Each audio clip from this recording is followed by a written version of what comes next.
бүх бараг ихэнх айлууд дулаан алдаж байгаа учраас бараг нэг том цахилгаан станцын гаргаж байгаа үйлдвэрлэж байгаа станцыг бид нар ханаараа юм уу, шалаараа юм уу, цонхоороо юм уу дээврээр алдаж байна.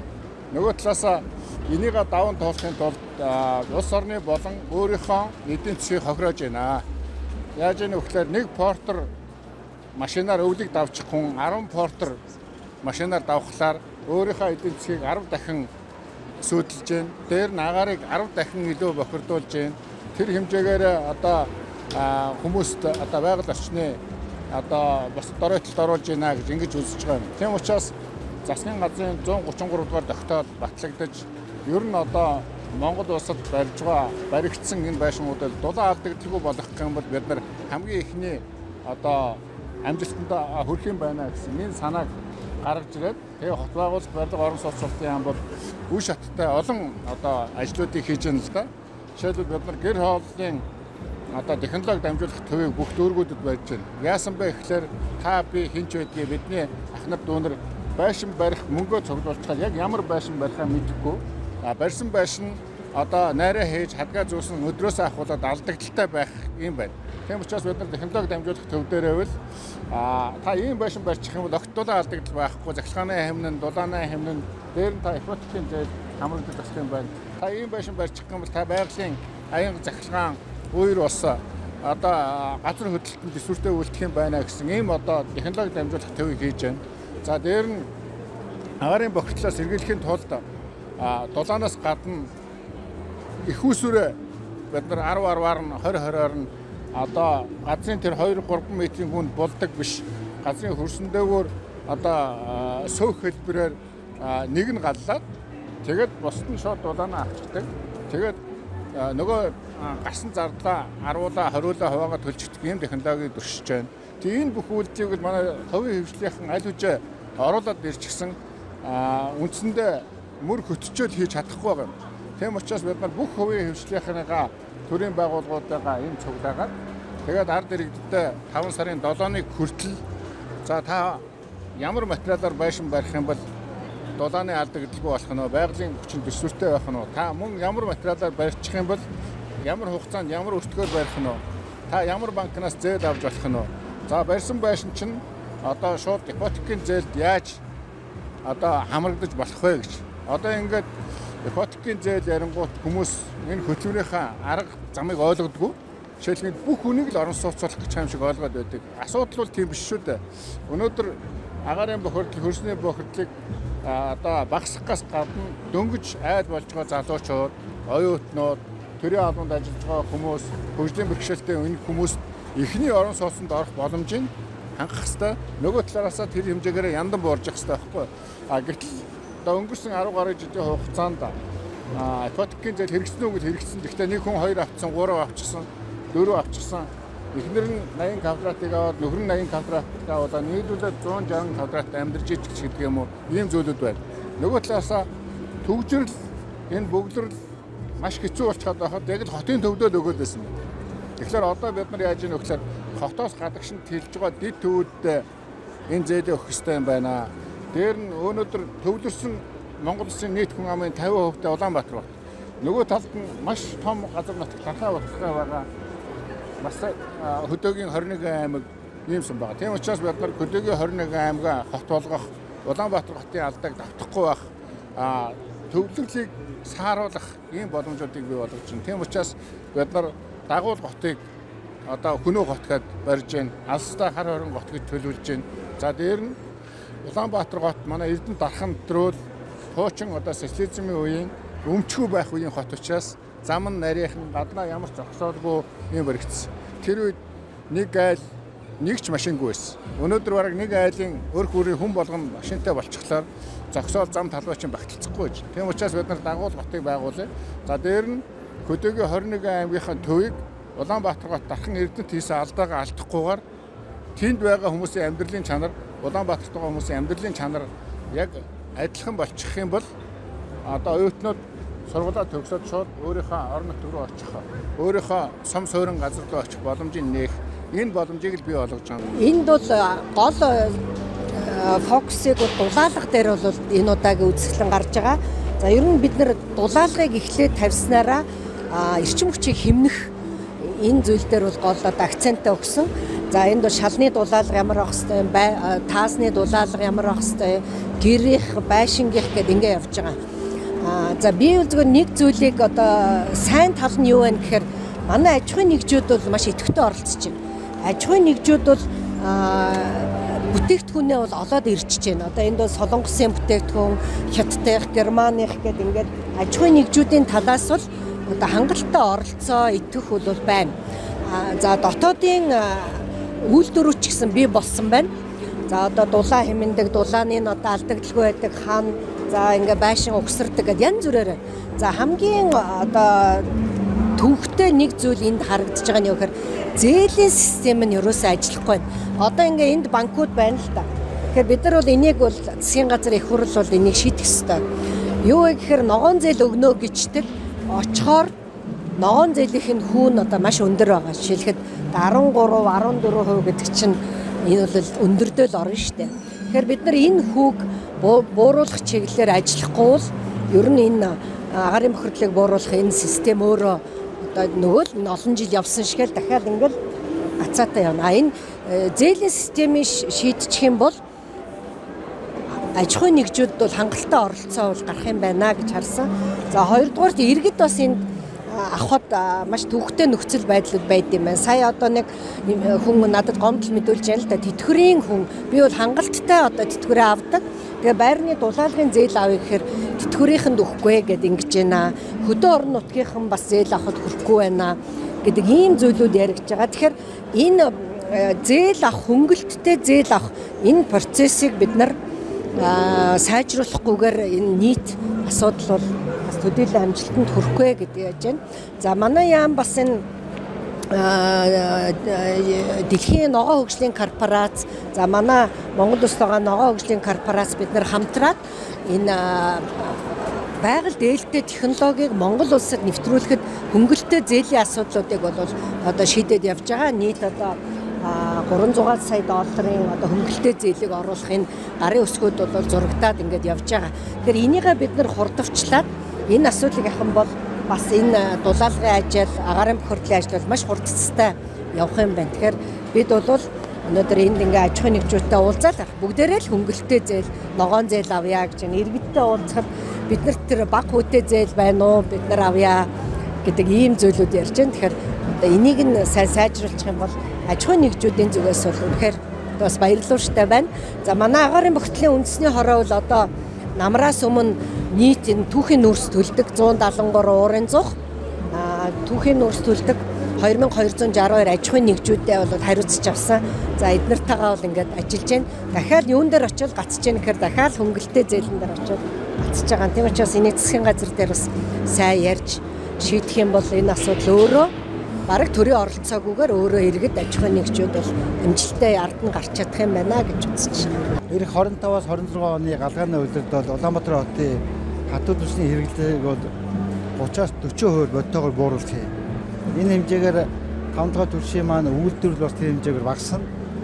За тавчаадаар орж ирдэг түүгийн нүүрсний юу зөвхөн станцуудаас бусад бол хэрэглэдэг аж ахуйн нэгжид бол түүгийн нүүрс орж ирэхгүй.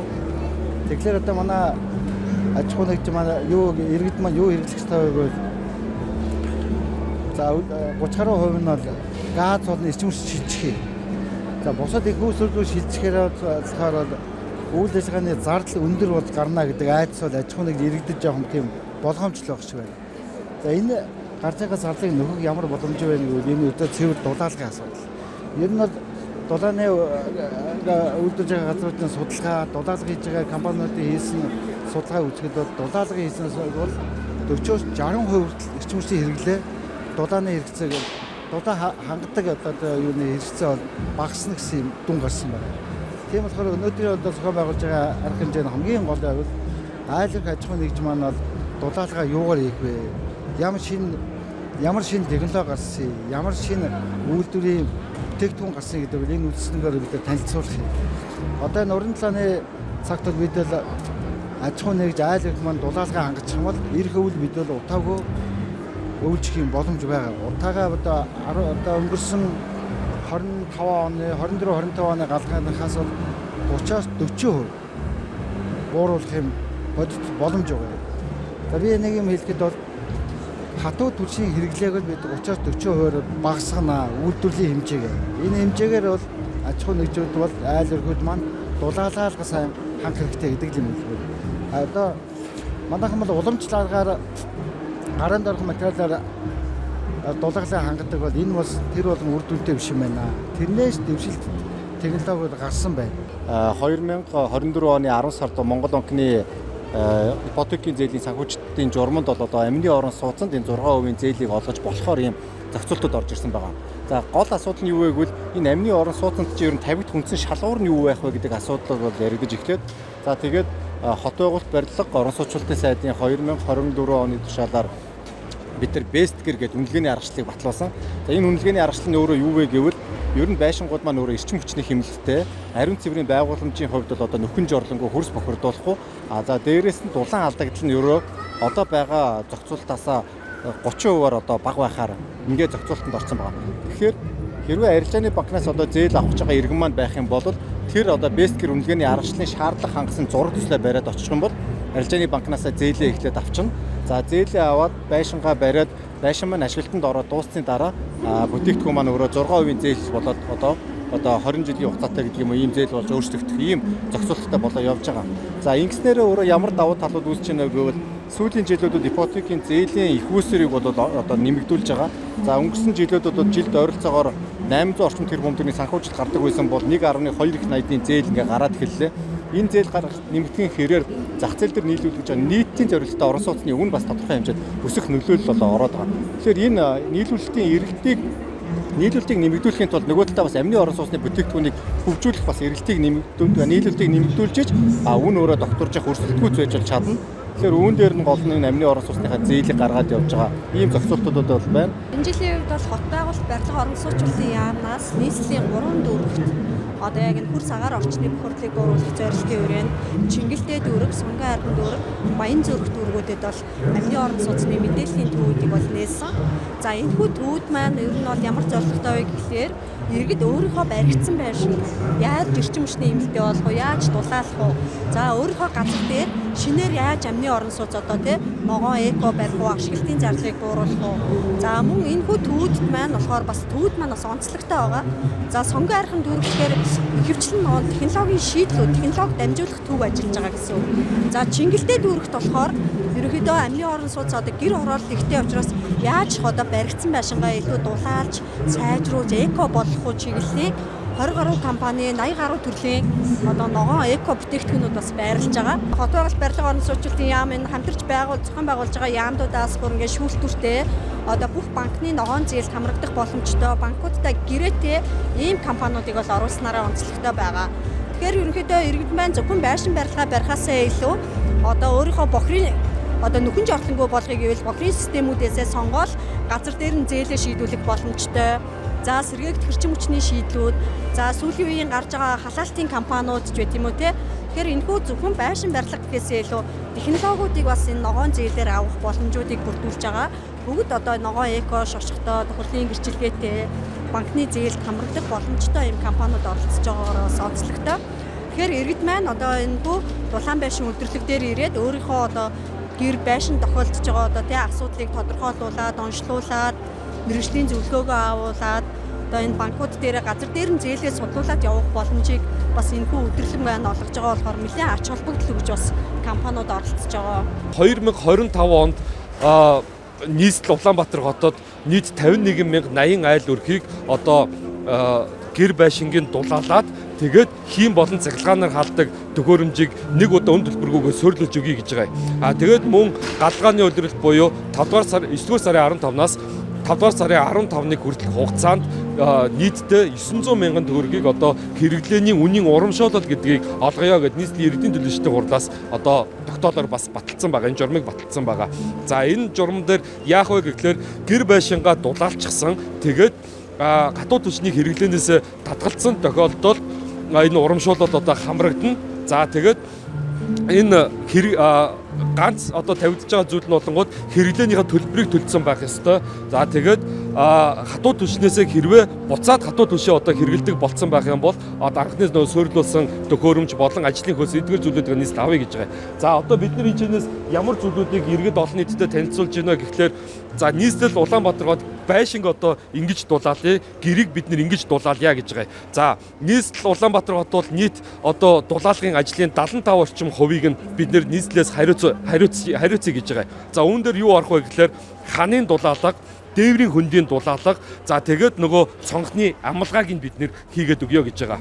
За Монгол гэрийг бол бид нэр одоо шууд ингээд угалдаг байдлаар одоо дотроо чиг тусгаарлагч болон одоо дулаан тусгаарлагчийг оруулсан ингээд шууд ингээд углаад цахилгаандаа амыг нь зөрүүлээд ингээд хийждэг богино хурдан хугацаанд тэгээд дулаалцдаг ийм технологи бид нэр судалж байна.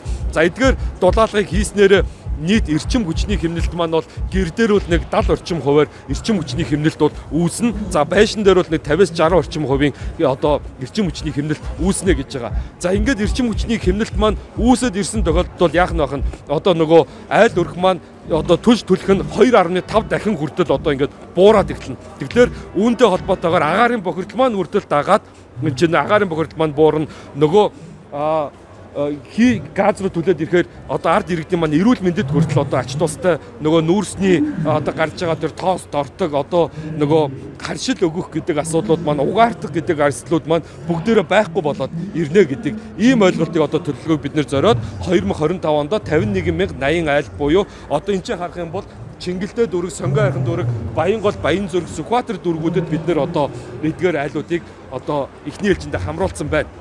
За тэгээд 2028 он хүртлээр бид нар боломж ивэл ер нь 103 мянган айл за бүр түүнээс илүү бид нар дулаалах боломжтой. За хий болон газар газар халдаг төхөөрөмжүүдийг бол бид нар одоо маш их судалж байна. Одоо энэ ч байгаа төхөөрөмж маань бол LPG болон LNG гэсэн хоёр төрлийн байгалийн хийгээр хоёулангаар нь бол ажилдаг байгаа. За хэрэглээ нь бол тухайн айлаас нь өөрийн хэрэглээнээс нь шалтгаална. За ер нь бол дунджаар нэг 12 литрийн баллоноор бол нэг ойролцоогоор нэг 4-5 хоног. За өдөрт одоо ингээд дулаан орцсон үед бол нэг 7-оос 10 хоног одоо гэр байшингаа халаагаад тэгээд өдөрт 3 удаа хоолой хийгээд ингээд явхад бол хэрэглээг бол ингэж хэмнэх боломжтой. За цахилгаан халдварын хувьд бол бид нэр хит памп буюу агаарын дулааны насос гэдэг ийм төхөөрөмжийг бол бид нэр судалж байгаа. За энэ төхөөрөмж нь жирийн одоо цахилгаан халдварыг бодвол 2 дахин бага цахилгаан зарцуулалттай. За нэмэх 7 за ер нь нэмэх градусын үед бол 600 ватт хүртэл одоо цахилгаан эрчим хүчийг ашигладаг. 600 ватт гэдэг маань одоо 6 ширхэг одоо гэрлийн чийдэн одоо асхтайны ийм одоо бага эрчим хүчийг зарцуулдаг. Гадаа хүйтэн байхад бол одоо энэ зарцуулалт маань бол одоо 1.5 кВт, 2 кВт хүртэл одоо ингэж нэмэгддэг ийм төхөөрөмж байгаа. Энэ төхөөрөмжийн гол онцлог нь бол одоо дэлхийн нийтэд бол гадаа байгаа агаараас дулаан агаарыг нь одоо тунгаагаад тэгээд дотшооноо халуун агаарыг оруулдаг буюу одоо маш энгийнээр ойлгомжтой ярих юм бол хөргөгчний одоо эсрэг үйлдэл гэсэн үг тий. Одоо хөргөгч гадна талаа перрононд халаад дотроо хүйтэн өгдөг энэ бол эсрэг үйлдэл. Тэгээд энэ төхөөрөмж маань гадаа одоо зуны халууны өдрөд бол гэр дотроо одоо кондишн байдлаар сэрүүнээр үлээдэг. Ийм давуу талтай ийм төхөөрөмжийг бол нийслэл одоо нэг удаа үн төлбөрөөр суйрлуулъя гэж байгаа. Тэгээд энийг суйрлуулсан тохиолдолд энэ төхөөрөмжүүд маань тухайн дүүргийн өмчит бүртгэлтэй байна. Тэгээд одоо түрүү хэлсэнчлэн буцаад хатуу түвшиндээ орох эсвэл өмнөх сарын хэрэглээгээ төлөөгүй байх эсвэл одоо үрж гээгдүүлэх, устгах, заарах, борлуулах энэ тохиолдолд бид нэр тухайн үеийнхаа зах зээлийн үнээр нь энэ айл өрхүүдээсээ одоо энэ төхөөрөмжөөгөө буцаагаад одоо нэхэмжлэнэ гэдэг ийм байдлаар явж байгаа. Тэгэхээр одоогийн энэ байгаа 51 мянгаыг бид нэр хий газ руу шилжүүлснээр нийт агаарын бохирдол маань 17%-аар одоо буурна гэж байгаа. Гэхдээ энэ ч зөвхөн агаарын бохирдлоос гадна ахаад нөгөө иргэдийн маань тийж галт үлж байгаа айл өрхийн маань одоо эрүүл мэнд одоо босод зүйлүүдэд маш их одоо эдийн засгийн хэмнэлт үүснэ гэж ингэж харж байгаа. Хөнгөлөлт биш хэрэглээний үнийн урамшуулал гэдэг байдлаар бол явж байгаа. За ойролцоогоор одоо бидний хийсэн судалгаагаар бол хийн одоо энэ газ түлшээр ажиллах одоо энэ төхөөрөмжийг бол одоо яг өдөрт 3 удаа хоол хийгээд тэгээд 6 цаг асаана. Босод одоо тохиолдолд энэ маань өөрөө гэрийн температурыгаа мэдрээд тодорхой нөө заасан температураас буух юм бол өөрөө автоматар асаад үзнэ гэж байгаа. Энэ тохиолдолд бол дулаасан гэр бол сая 800 мянган төгрөг. Одоо галгааны өдрөд буюу 9 сарын 15-наас 5 сарын 15-ны хүртэл галгаа дулаалгаа хийгээгүй одоо гэр байшинд бол нэг 2 сая 600 буюу түүнээс дээш хэмжээний зарцуулалт үүснэ. Тэгээ мэдээч хэрэг хий гэдэг маань одоо тухайн айлын маань өөрийн одоо шууд 100% хэрэглээнээс одоо шууд шалтгаална гэж ингэж ойлгож байна. За тэгээд одоо та бүгд ирөө сонирхвол хийн төхөөрөмжийг бид нэр бас иргэд олон нийт маань аюулгүй байдлыг бол одоо маш их асууж сургалдаг. Тэгэхээр энд одоо биднүүсийн судалж байгаа 100 маань бол дотроо одоо хийн мэдрэгчтэй тэгээд гадна талдаа бас хийн мэдрэгчтэй одоо би та бүхэн одоо энэ жожголкны хий одоо ингээд үзэхэд энэ маань өөрөө одоо ингээд мэдрээд автоматар төвийн шугамаа ингээд хаачдаг. Эсвэл одоо пилетгээ асаагаад пилетгээ үлдээчихэд явчих юм бол одоо нөгөө гал гасаагүй тохиолдолд бас ингээд төвийн шугамаа автоматар ингээд хаачдаг ийм технологиг хүртэл одоо ингээд судалж байна. Ерөнхийдөө хий гэдэг маань дэлхийд дахин нэвтрээд одоо 50-60 жил одоо болж байна. Энэ систем бол одоо маш сайн хөгжсөн байгаа. Одоо ингээд хажуудад нь шөрөнсөн боллон гэж өгнө. Одоо тараа гэсэн ийм судалгаа бол явж байгаа. За шөрөнсөн боллон маань бол ямар нэгэн байдлаар одоо төсөж дэлбэрэх ийм аюул байдаггүй. Ийм боллон бас одоо судалгааны ажилдад явж байна. Одоогоор бид нэр судалж байгаа болохоос биш ямар нэгэн байдлаар бол одоо хөдөлтөд авчихсан зүйл байхгүй. Энэ маань одоо хуулийн дагуу бүх үйл ажиллагаа нь бол одоо явагдана. За манай материал бол тэр галж утгагүй өөрсдөө завд гэж явж байгаа. 21-ээс худаад 27-г нэгтгэж гарч байгаа. Гадна басаатын зөвлөлтөйсэн зэрэгтэй. Энэ бол гал дэмждэггүй өсөн завд, гал шатдаггүй өсөн завд гэж байна. Тэгээ одоо энгийн өсөн завд юм болохоор одоо гал өглөөр дүрлээд тасцдаг байхгүй. Эсвэл нэг хайж уусч юм те. Энэ болохоор одоо гал өглөөхөд гал нь цаашаа дахиж асахгүй. Ингээд харлаад ингээд байж гэнэ гэсэн. Ингээд одоо Монгол ингээд баригдаж байгаа ингээд байлгууд дээр ер нь хэрэг ашиглаж байсан. Ямар том компаниуд бас ингээд ашиглаж байна. Ер нь бол энэ тентгийн том төслүүд бол манайх бол энэ өсөг бол аягүй төлөв авч байгаа. Одоо ерөнхийдөө бол танаас ч үгүй юм шаардлага тавьж байгаа. Яг энэ стандартын шаардлага хангасан гэж явж байна. Хангасан гэж. Одоо энэ ч бол галын үзүүлэлтийг шойр англи гэж өгдөг байхгүй. Энгийн өсөлт авч бол иш 3 англи гэж өгдөг. Шойрын өсөлт авч гэсэн. Одоо манай хэдний үйлдэлд одоо нэг 2 жилэрэг орж байна. Материал наанаас авч гэсэн. Манайх тодорхой үйлдвэрлэдэг. Нэгдүгээр бол нүх ухах шаардлагагүй ямар нэгэн дэд бүтцгүй гэр хороолол жуулчны бааз тэгээд малчин айлууд хэрэглэх боломжтой зөөвлөх боломжтой тэгээд үнэр гарахгүй ямар нэгэн химийн бодисоор одоо үнэргүй болгодоггүй бактериал задлалтай микробиологийн аргаар задлж бордоошуулдаг тийм жонлон байгаа.